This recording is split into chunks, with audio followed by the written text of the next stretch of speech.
80s were an interesting time for Hollywood and the film industry in general, as filmmakers began to experiment with just how much gore and nightmare-inducing content audiences could stomach. With considerably lower budgets compared to Hollywood movies from 2025, and with nearly zero fear of censorship, quite a lot of cult classic, grotesque slasher films hit the screens, leaving marks that would last forever and making legendary names for themselves in the genre. Today, we'll be exploring 20 gore-soaked and disturbing films from the legendary 80s. But before we get too far ahead of ourselves, we have a very small request. If you like our content, please support us by subscribing to the channel. This is a small click for you, but for us, it means a lot. Thank you. Let's begin. Don't worry, they're there. I know they're there, but where? I don't see any. Cannibal Holocaust, 1980. Up first on this list is the classic, controversial Cannibal Holocaust, directed by Ruggero Deodato, which sent shockwaves through cinema after its premiere in 1980, with viewers aghast at the horror and outright gore they saw in front of them. The film, having very convincingly portrayed mature themes including murder, sexual assault, and extreme violence, was ultimately banned in over 50 countries, with the director landing in hot soup for making a snuff film, and he was eventually taken to court. Apart from the general controversy behind the film, it follows a found footage style of narrative which, although common in horror and thriller movies of present times, adds more realness to this film, thereby feeding into the whole snuff movie aesthetic. The plot begins with a New York anthropologist who ventures into the Amazon rainforest to locate a film crew that has gone missing and had come to film an indigenous tribe. He doesn't find them, but instead gets his hands on disturbing footage shot by the crew, capturing their brutal final moments that make Monroe, the anthropologist, question everything he considers civilized and uncivilized. While some of these clips document the savagery of the tribe, they also capture how the film crew provokes and exploits the villagers to capture it on film. It gets to the point that, ultimately, the crew meets an end even more horrifying than anything they had hoped to film. This movie, albeit gory and graphic, sheds light on the hypocrisy of labeling the indigenous people, the lengths people would go to for a story, and ultimately, the infamous, entitled arrogance that comes with being, quote-unquote, civilized. The film ends with a haunting line as Monroe reflects, "I wonder who the real cannibals are," a line that stays with you and makes you question who the true villains in this story are. Reanimator, 1985. Loosely adapted from H.P. Lovecraft's Herbert West, Reanimator, a pulp horror movie, helped popularize the living dead zombie trope on screens and quickly made a name for itself as a cult classic. An American comedy horror sci-fi film, it starts with an eccentric medical student, Herbert West, who takes admission at Miskatonic University after being kicked out from his previous university due to his mysterious involvement with a professor's death. Here, Herbert befriends his roommate, Dan Kane, and tries to convince him about the glowing green serum that he believes can reanimate the dead. After successfully reanimating Dan's dead cat and somewhat convincing him that the serum works, the two then go on an experimenting spree to test the serum's potency. What follows is exactly what you would expect from reanimated corpses: a sea of rolling heads, a macabre chain of events, and a monstrous reanimated creature that ultimately kills West. Although gory, in a fun, in-your-face comic style, the film delivers what you would want in a science meets horror movie. The film's tagline, "It'll scare you to pieces," really conveys what you're in for with this 80s horror fever dream. Intestines that act on their own accord, twitching corpses, and exploding eyeballs, Reanimator is a gooey, grotesque, and gloriously gory mess that's still featured on best horror films of all time lists.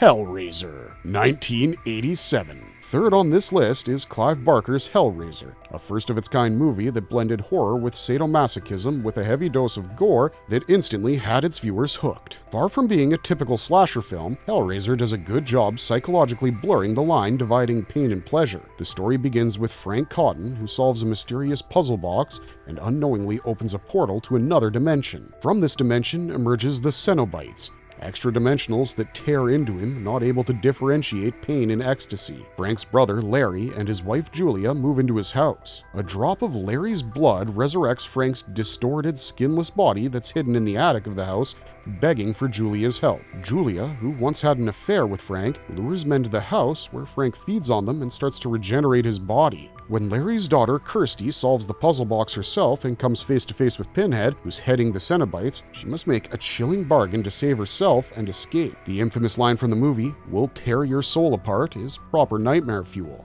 Unlike most horror movies of the time, Hellraiser stands out for being far more intellectually rich and delivering an aesthetic that you wouldn't expect from an 80s horror movie. From skinless bodies to muscles being torn apart, Hellraiser is the definition of true hardcore gore.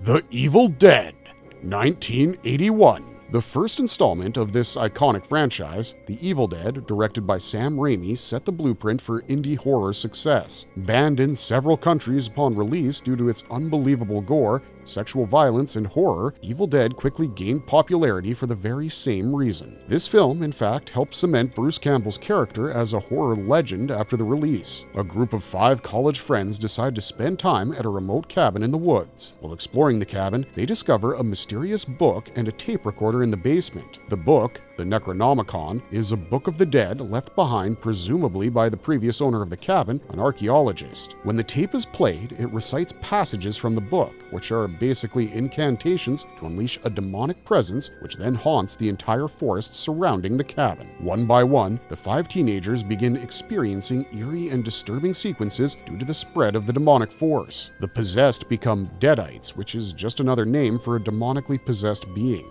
Ash, played by Campbell, ultimately is the only one left standing unpossessed and is forced to attack his friends with whatever weapons are at hand, be it an axe, a shotgun, or the infamous chainsaw, which is forever stamped into the viewer's mind as a gory, disturbing scene. After reading more passages from the Necronomicon, one by one, the deadites start disintegrating into literal goo in a slow-motion gore fest. The film does end on a cliffhanger, and a stray scream hints that the Evil Dead hasn't been destroyed yet. The film became monumental for experimenting with techniques that had rarely been used before. The shaky camera work and angles which followed the victims made it a very immersive experience for the audience, giving it a feel that they were part of the entire sequence. With the dark humor and unapologetically disturbing visual scenes, Evil Dead soon became the best of its time in the genre, setting the stage for the cabin in the woods trope to dominate horror cinema.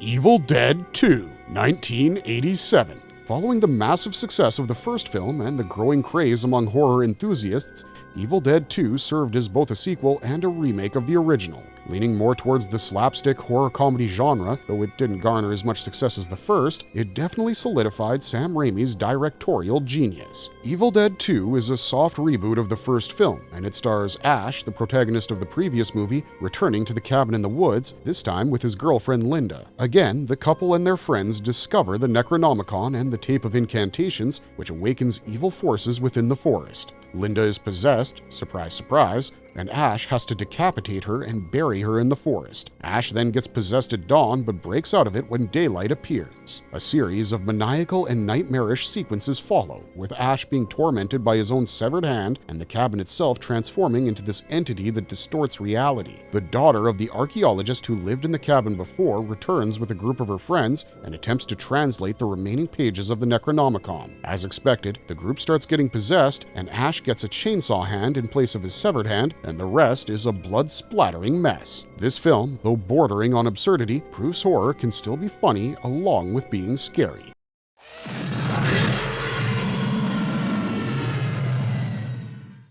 The Thing, 1982. A remake of the 1951 movie The Thing from Another World, John Carpenter's The Thing is a slow-burn psychological horror film that deals with a parasitic alien form that takes on other organisms and imitates them. Set in the frozen wilderness of Antarctica, the film follows a group of American researchers who have set up camp in a remote outpost. The horror starts when a Norwegian helicopter chases a Malamute dog into the American base camp, which they take in, not knowing that it's a shape-shifting alien that can assume the appearance of any living thing that it kills. As the remains of a grossly deformed humanoid are uncovered at the Norwegian camp that's now in shambles, the truth about the Thing unravels. The team is beginning to suspect one another due to paranoia, as the infected don't even know they're infected themselves. A tough decision needs to be made regarding saving their own lives or destroying everything at the base to stop the Thing from spreading. A classic moment from the film is the final shot wherein the pilot, also the reluctant leader of the group played by Kurt Russell, shares a drink with another survivor, each doubtful whether the other is infected by the Thing or not. With some extremely disturbing practical SFX, the Thing does a great job of building up the suspense and keeping you hooked. The anticipation of what's next makes this movie a disturbing horror bonanza and lands it at number 6 on our list.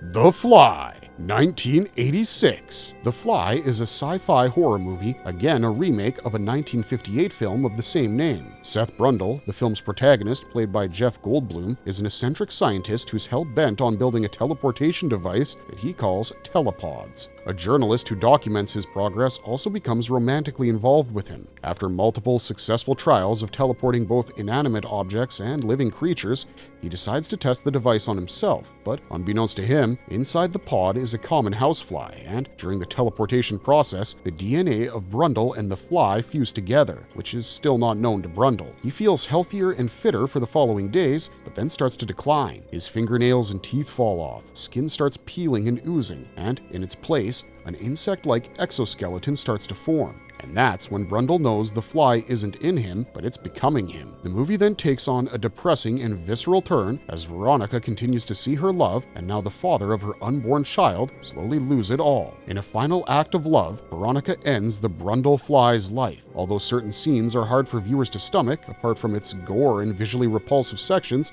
the film does justice to how horror can be both grotesque and heartbreaking. Many also interpret the movie as a metaphor for terminal illnesses, especially AIDS, which was quite rampantly growing in the 80s, and the emotional toll it takes on loved ones to see them in that state with nothing they can do. Maniac, 1980. A psychological thriller slasher set in New York City, Maniac isn't about supernatural horror, it's a chilling testament to the horror that resides with us in everyday life, hidden behind dual lives. A schizoid, Frank Zito is a serial killer who doesn't just kill, he scalps his victims, female victims. Plagued by a traumatic childhood and still bearing resentment for his abusive mother, Frank inflicts ghastly violence on his victims and staples their scalps onto the many mannequins that are in his house. He talks to them as if they're real, wherein the viewers catch a glimpse of just how fractured this man's mind is. Leading a double life otherwise as a smiling, well-groomed gentleman, Frank attempts to form a romantic relationship with a photographer, Hannah, but fails miserably as his dark side begins flooding into his normal life. Frank begins hallucinating and seeing visions of his dead mother blaming him and his mannequins coming to life and attacking him. In the final shot, police discover his body with multiple stab wounds, and as the camera pans to his face, his eyes open, hinting the horror is far from over. Although the slasher got mixed reviews upon its release, some said that the horror thriller was just too twisted and graphic, especially in terms of violence against women, while others called it an artistic expression of the human psyche. Mommy issues aside, the film also gave a human aspect to the serial killer who came from a broken home and never truly knew what normal was, let alone how to act like it. All in all, it's disturbing, real, and yes, definitely gory. White is $50. Take it or leave it. Sorry we wasted your time. Come on, Otis. Henry, Portrait of a Serial Killer, 1986. The film Henry, Portrait of a Serial Killer opens in a documentary style and is loosely based on the confessions of a real-life serial killer, Henry Lee Lucas. The movie follows the life of Henry, who lives with Otis, a temperamentally volatile ex-con he met in prison, and Otis's sister, Becky. The film follows a very mundane, bleak note, wherein Henry very casually agrees that he kills. Henry's nature otherwise is shown as very normal, a quiet, regular guy. The murders committed aren't planned, but just random, like there's something he does as casually as any other daily task, and that's where the unease and disturbing part creeps in. He influences Otis, who now joins him in the murder spree, and shockingly begins getting more desensitized to the whole killing aspect of it. Becky, who had an abusive past, starts taking an interest in Henry, but he's indifferent to the whole thing and continues with his day-to-day business and murder. In a disturbing turn of events and sequences, Henry kills Otis to save Becky and flees with her. The final shot is even more chilling since he's shown driving alone with Becky's bloodied suitcase beside him, implying he's killed her too. The lack of any music or sound effects adds to its thrill and the creep factor. The murders are graphic, but the detachment and coldness with which Harry admits to them is the truly terrifying part. Come, dear. It will be easier for you than it was for Jason. Friday the 13th, 1980. This one's a slasher film that's still to this day regarded as one of the best horror movies ever made and universally revered by horror fans for perfectly capturing the essence of where horror meets gore. Friday the 13th is another brilliant masterpiece of Tom Savini with theatrical sequences and disturbingly creative kills. Friday the 13th kicks off with the reopening of a summer camp that had been closed after the tragic death of a young boy, Jason Voorhees, due to the negligence of the camp counselors, as well as the death of two camp counselors members who had been murdered. All set with new camp counselors, the camp is reopened. The counselors slowly start getting attacked one by one and killed off in brutal ways. The viewers aren't shown who the killer is, but rather the killings are shown from the killer's POV. It's also hinted that this mysterious killer might be the ghost of Jason, implying that the camp is haunted. When the last counselor standing comes face to face with the killer, we finally see the unexpected. It's Jason Voorhees' deranged mother who's getting back at the camp counselors for their neglect. Although Alice manages to behead Jason's mother and saves herself, the next day she's faced with Jason's deformed corpse pulling her in. She wakes up in a hospital bed, unsure of whether she dreamed the last part or not. Packed with unexpected jump scares and gratuitous violence, Friday the 13th secured its place as a box office hit. A Nightmare on Elm Street, 1984. One of the most iconic horror movies of the 80s and still a legend, A Nightmare on Elm Street introduced us to Freddy Krueger, a mysterious killer wearing a fedora, a striped sweater, and a glove with knives for fingers. The movie does a fantastic job of blurring the line between dreams and reality, which shook audiences then and now. The story begins in the fictional town of Springwood, with Nancy, the protagonist, and her group of friends all experiencing terrifying nightmares around the same mysterious figure, aka Freddy Krueger. After one of Nancy's friends is killed in her sleep, her body shredded to be precise, Nancy dives deep into the history of this mysterious figure. He's revealed to be a child murderer who had been burned alive by the parents of the victims after he wasn't convicted on a legal technicality. The catch is that if he kills you in your dreams, you're dead in reality as well. Nancy makes it her personal mission to find Freddy and stop him, as more of her friends face the same fate. Attempting to nab him by booby-trapping her house, Nancy brings him out into the real world, but with a classic horror twist, he ends up attacking her mother and dragging her through a bed. Nancy eventually realizes his power depends on fear, and so she ignores him and he evaporates. However, all is not as it seems. The final scene of the movie may or may not be a dream sequence, leaving it up to viewers to interpret it the way they want. Grotesque, weird, nightmarish, and with just a hint of dark comedy, A Nightmare on Elm Street comes with the perfect warning: don't fall asleep.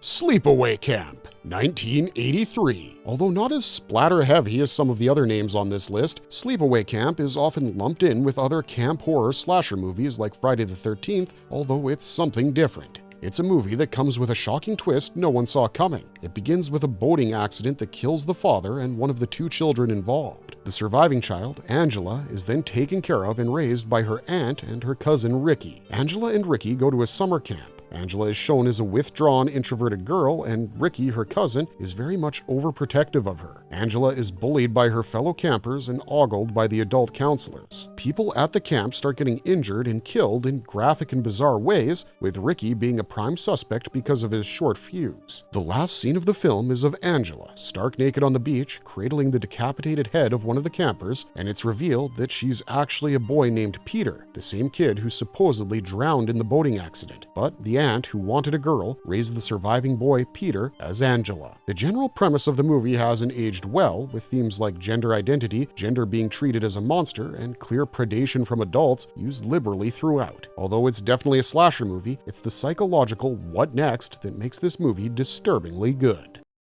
Society, 1989. A body horror film, Society, apart from the typical grotesque horror, goes from being a psychological thriller to a satirical horror fest that is very cleverly done and a true treat for those viewers who like their horror with a touch of dark humor. Bill Whitney, a rich teen from Beverly Hills, has a perfect life until one day he starts feeling like there's more to it. As his paranoia increases, he starts encountering bizarre things like an audio recording of an orgy, whispers of a coming out party, and the disappearance of his classmate. He soon finds out that he is in fact adopted by the elites, who, as a plot twist, aren't even humans. These elites are shape-shifting parasitic humanoids that feed on the poor, quite literally, by fusing into their bodies in a process called shunting. The film, although quite underrated, is a metaphor for just how literally the rich feed off the poor in an inhuman way. The gore element, although not that significant in the first half, does get disturbing as flesh starts stretching and bodies melt and fuse together in a gnarly way. Safe to say, Society is the perfect mixture of satire and horror. Videodrome, 1983. Videodrome, a movie that's way ahead of its time, is a sci-fi psychological thriller that may not have left a mark on the box office, but has since been hailed as a visionary masterpiece. The film follows Max Wren, the president of a low-rent cable TV station that's always on the lookout for the next big thing in television, and stumbles upon Videodrome, a pirated broadcast that emits signals that alter brain chemistry. Wren becomes so obsessed with Videodrome that he starts hallucinating and gets his reality altered. His body starts mutating as well, with a slot opening in his belly where he stores a gun and a videotape. As the line between reality and imagination starts blurring, Wren continues to go down a downward spiral till he finally takes his own life. Or at least that's what's believed to have happened, since it was an echo of his hallucinated version. Cronenberg, the director and writer of Videodrome, seemingly predicted the addiction to social media and deepfakes way before the internet was even popular. Videodrome, a prophetic movie in many ways, may get too cerebral and a bit confusing at times, but it has its fair share of gore and body horror. All in all, it secures a spot on our list today. City of the Living Dead, 1980. The City of the Living Dead, written and directed by Lucio Fulci, is a staple of 80s Italian horror despite being banned in many countries, and has now become a favorite with gore lovers and Fulci fans. The film has the regular gore and horror and a lot of occult references, but it doesn't care as much about logic and perfect conclusions as much as it does a visual bloodbath. The movie begins in the town of Dunwich, where a priest hangs himself in a cemetery. His death triggers the opening of one of the 7 gates of hell, through which now the dead can gain access to the living world. The priest's death is seen in a vision by a psychic, who herself dies by the very shock of it. It's then revealed that she hasn't really died and is now buried alive, and she's then rescued by a journalist, and the two go to Dunwich to find out the truth of the matter. An apocalyptic scene has taken over Dunwich, with zombies crushing people left and right, maggots raining from the sky, and a woman puking out her guts and internal organs. The duo manages to kill the undead priest, thereby closing the gates of hell. Although the movie ends on a cliffhanger, with a child emerging and running from something that isn't shown, the nightmare is far from over.